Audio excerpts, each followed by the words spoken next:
तो welcome to the रिजाइंस live. मैं हूं दिलीप सतफारा। तो फिर से कोरल ड्रॉ के इस कोर्स में आपका स्वागत है। तो चलिए फिर से स्टार्ट करते हैं। एक बहुत ही अच्छा टॉपिक है आज हमारे पास। Let's go.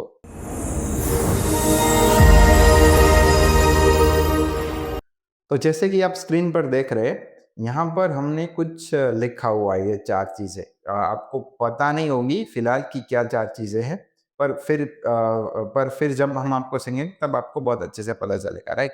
तो चलिए शुरू करते हैं। तो ये जॉइंट कर्व्स हमें करने हो तो कैसे होगा, तो ये शेप कैसे बनाया मैं आपको पहले ये दिखा देता हूँ।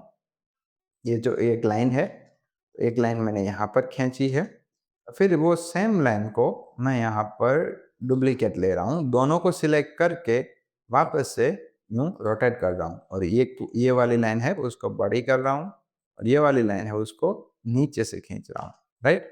अगर कोई भी ऑब्जेक्ट को हम शिफ्ट प्रेस करके खींचते हैं, ड्रैग करते हैं, तो दोनों साइड से मोटी होती है, मतलब लंबी होती है, what ever it is, right. तो अब ये कुछ है और कुछ नहीं, ये बस चार लाइन है अलग अलग, ये जो लाइन टूल्स है वहां से बनाई हुई है। तो अगर कभी कभी ये सी जरूरत पड़ती है कि हमारे पास एक कुछ शेप होता है, फॉर एग्जाम्पल मैं यहाँ पर डुप्लीकेट ले लेता हूँ तो आपको अच्छे से पता चलेगा कि कुछ ऐसा शेप है, पर ये शेप मुझे अगर बनाना है तो बहुत टाइम जाएगा, पर ये क्लॉज शेप नहीं है। अगर मुझे इसको क्लॉज शेप करना हो, मुझे इसमें कलर फिल करना हो, तो मैं कैसे करूँगा? तो उसके लिए आता है जॉइंट कर्व्स का एक ऑप्शन। तो वो कैसे करेंगे? विंडोज में जाएंगे, डॉकर्स में जाएंगे, और यहाँ पर आपको मिलेगा जॉइंट कर्व्स। यहाँ से आपको इनेबल करना है। अगर इनेबल है तो आपको यहाँ दिख जाएगा, अभी यहाँ पर नहीं दिख रहा है, यानी इनेबल नहीं है। तो डॉकर्स में जाएंगे, जॉइंट कर्व्स को इनेबल करेंगे। ये हो गया, हो गया। पहले यहाँ से शुरुआत करते हैं। तो जब मैं इसको सिलेक्ट करता हूँ तो आप देख रहे हैं इसमें यहाँ पर एक ब्लू लाइन दिख रही है। ब्लू लाइन दिख रही है यानी वो इस तरीके से हमारे ऑब्जेक्ट को कन्वर्ट कर देगा। देखिए यहाँ पर, तो जो मेरी अलग अलग लाइन है उसको वो स्क्वायर में कर देगा। फॉर एग्जाम्पल ये है, तो इसको भी कुछ ऐसा शेप, स्क्वायर जैसा, कुछ रेक्टेंगल जैसा शेप बना देगा, राइट। वो आपको ब्लू लाइन में ऑलरेडी दिख जाएगा कि वो लाइन्स कहाँ पर ऐड करेगा। तो मैं आपको चारों समझा देता हूँ। जब मैं इसको एक्सटेंड करता हूँ तो यहाँ पर मुझे अप्लाई प्रेस करना है। अब मेन चीज, इसकी विड्थ 1.6 है, आप देख रहे। तो जब मैं यहाँ पर लेट्स से 0.1 करता हूँ, राइट, तो अब देखिए जब मैं इन चारों को सिलेक्ट किया तो मुझे यहाँ पर ब्लू लाइन्स नहीं दिखी। क्यों?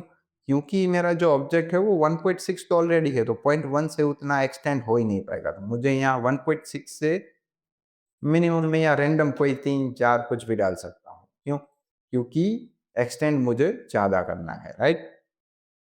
तो चलिए अब शुरू करते हैं। मैं चारों के चारों सैंपल आपको सिखा देता हूँ। तो सबसे पहले ये मेरे चार ऑब्जेक्ट हैं। जब मैं इसको एक्सटेंड करता हूँ तो ये क्या करेगा, मेरा स्क्वायर बना देगा। दूसरा चैम्फर। चैम्फर में क्या होता है कि जो भी मेरे ऑब्जेक्ट है उसमें देखिए एंड टू एंड जो डॉट्स है उसको कनेक्ट कर देगा, मतलब चारों डॉट्स को कनेक्ट कर देगा, फिर वो कोई भी शेप में हो, राइट। अब फिलेट। फिलेट क्या करता है कि उसको राउंड शेप में कन्वर्ट कर देगा। पर फिलेट क्या करता है कि अगर आपकी लाइन छोटी बड़ी लंबी है तो भी वो अपने आप साइज को एडजस्ट कर देगा। अप्लाई, देखा। बेजियर। बेजियर भी बहुत मस्त है, वो भी क्या करता है सेम राउंड में, देखा। इसको मैं कोई भी एक कर देता हूँ, देखिए इसको हटा देते हैं अभी। तो अभी इन चारों को समझते हैं कि पहले क्या करता था। पहले वाला एक्सटेंड कि लाइंस को खींच के जहां पर टच होती है वहां पर वो कनेक्ट कर देता है। चम्फर में क्या होता था कि जो हमारे सारे कॉर्नर्स है वहां पर एक दूसरी लाइंस खींच देता है, यानी कि यहाँ पर एक डॉट्स था, एक डॉट मेरी लाइन एक यहाँ थी एक यहाँ थी, इन दोनों को कनेक्ट कर दिया। इन शॉर्ट कनेक्टर का टूल यूज करते हैं, जैसे हमने पीछे सीखा था। ये फिलेट और एक्सटेंड दोनों सेम ही है, पर ये लोग क्या करते हैं सिर्फ जो कॉर्नर्स है उसको राउंड कर देते हैं। उसके बाद सेम बेजियर में भी सेम, जैसे चैम्फर था वो डायरेक्ट लाइन खींचता था, ये राउंडेड लाइन खींचता है। तो अगर कभी हमारा लेट्स से फ्लावर वावर की कोई आउटलाइन है उसको मुझे कनेक्ट करना हो, ऐसा हो, उस टाइम पे ये सब कनेक्ट में काम आ जाते हैं। अब उसके बाद सीखेंगे व्रैप टेक्स्ट। रैप टेक्स्ट क्या होता है? तो आपने ये जैसे न्यूज़पेपर्स में सब जगह पर देखा होगा, बिज़नेस का जो मैगज़ीन आता है उसमें। तो उसमें क्या होता है कि ये जो मेरे फ़ॉन्ट्स हैं वो इस तरीके से कैसे हो गए? ये जो मेरा ऑब्जेक्ट है इस तरीके से कैसे हो गए? जनरली तो क्या होता है कि मेरा जो भी ऑब्जेक्ट होता है वो नॉर्मली क्या होता है कि जो भी मेरा टेक्स्ट होता है, तो टेक्स्ट क्या होता है स्क्वायर में ऐसे होता है, पर इस तरीके से ऑटोमेटिक सेट कैसे होगा? मैन्युअली तो हम डाल नहीं सकते। ये चीज़ है, आज हम रैप टेक्स्ट बोलते हैं, उसको हम सिखाने वाले हैं। तो लेट्स से मेरा टेक्स्ट है, तो मैं राइट क्लिक करके सारे अंदर टेक्स्ट डाल देता हूँ। अब मुझे एक पीएनजी चाहिए होगा। ये रैप टेक्स्ट तभी काम करता है जब हमारे पास पीएनजी हो। तो मैं काम करता हूँ, एक वेबसाइट है हमारे पास पीएनजी ट्री, और आपके पास भी है। तो मैं यहाँ पर पीएनजी ट्री ओपन कर लेता हूँ। तो ये पीएनजी ट्री मैंने ओपन किया। आपको लॉगिन कर लेना है तभी आपको फ्री मिलेगा। मैं लेट्स से बटरफ्लाई ले लेता हूँ। ओके, ये लोग ना देखो हर बार 90% ऑफ देते हैं, फिर भी बहुत चार्ज है। हर बार, हर बार इन लोगों का कुछ ऑफर होता है।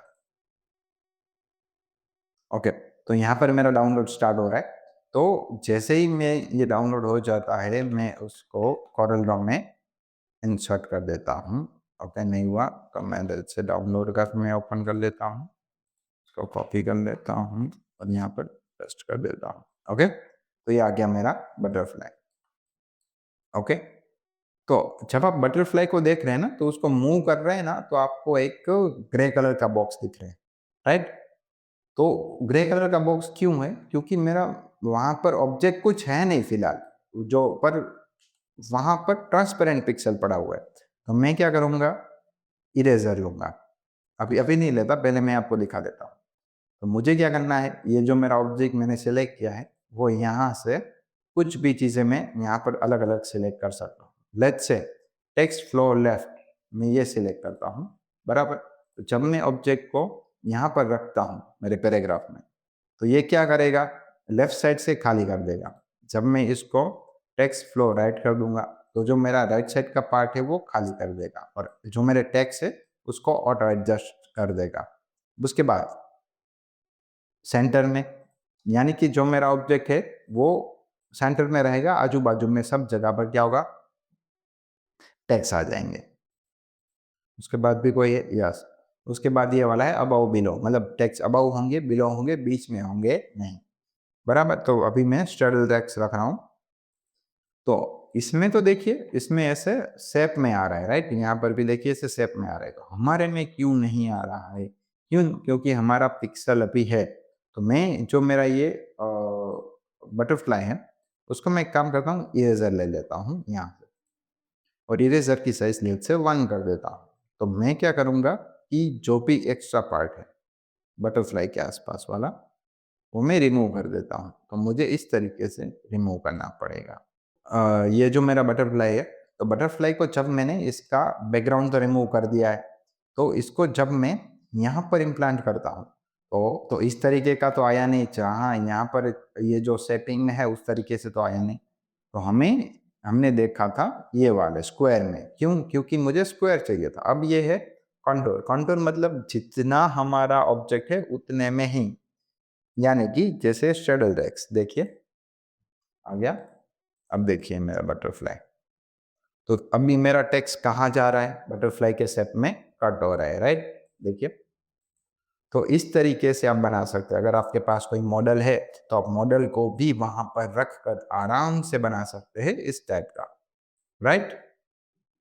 तब उससे आगे बढ़ते हैं कि अभी अभी मुझे कहीं पे रूरल चाहिए होती है, कभी कभी मुझे गाइडलाइन भी चाहिए होती है। तो मुझे क्या करना है, पहले व्यूज में जाना है, और यहाँ पर स्नैप टू स्टेप में मुझे गाइडलाइंस पर क्लिक रखना है, बराबर? ऑलवेज मुझे गाइडलाइन पर टिक ही रखना है। क्यों? क्योंकि जब मैं कोई गाइडलाइन लेता हूँ, और मैं अगर मैं एक बॉक्स लेता हूँ ये वाला, तो मैं बॉक्स को जब गाइडलाइन पे ले जाऊंगा तो देखिए ऑटोमेटिक चिपक जाता है ना? अदरवाइज ये पॉसिबल नहीं है। तो अब मुझे कोई अलाइनमेंट करना है, लेट्स से मुझे दूसरा एक बॉक्स है यहाँ पर, मुझे भी उसको इसकी सेम हाइट में रखना है, तो मैं ऑटोमेटिक रख सकता हूँ। मुझे कोई पर्टिकुलर अलाइनमेंट के शॉर्टकट को या किसी भी चीज़ को प्रेस करने की ज़रूरत नहीं है। ये क्या करेगा, ऑटोमेटिक यहाँ पर अलाइन रखेगा, राइट। तो इस तरीके से आप कहीं भी गाइडलाइन ले सकते हैं। देखिए यहाँ पर आप टच कर सकते हैं, यहाँ पर भी कर सकते हैं। अगर ये बॉक्स मुझे यहाँ रखना है तो ऑटोमेटिक हो गया, राइट। तो आपको अलाइनमेंट गाइडलाइन हम वो क्या बोलते हैं, ऑब्जेक्ट का जो गाइडलाइन है उसको स्नैप 2 में जाकर ऑलवेज चालू ही रखना है, जो मैंने आपको सिखा दिया, राइट। चलो अब मैं आपको एक बहुत मस्त चीज़ दिखाता हूँ कि लेट्स से मुझे ये जो मेरा ऑब्जेक्ट है उसको मैं 10 बाय 10 का ले लेता हूँ। ऑब्जेक्ट नहीं बोल सकते, डॉक्यूमेंट बोल सकते हैं। तो ये जो मेरा डॉक्यूमेंट है 10 बाय 10 का है। तो अब मुझे इसके अंदर ग्रिड चाहिए हो तो वो कैसे करेंगे? तो ग्रिड के लिए मुझे यहाँ ऑप्शंस वाले बटन में जाना है, उसमें कोरल ड्रॉ में जाना है।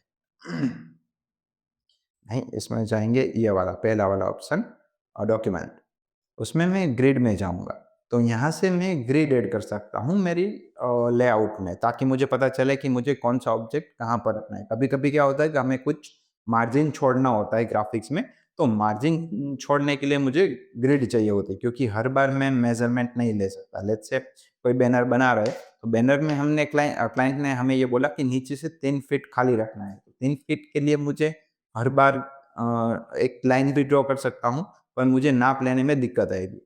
तो मैं ये भी कर सकता हूँ, दूसरी चीज़ ये भी कर सकता हूँ, अगर क्लाइंट ने ये बोला कि ऊपर से 2 फीट छोड़ दो, राइट साइड से 1 फीट छोड़ दो, लेफ्ट साइड से 3 फीट छोड़ दो और नीचे से 1 फीट छोड़ दो।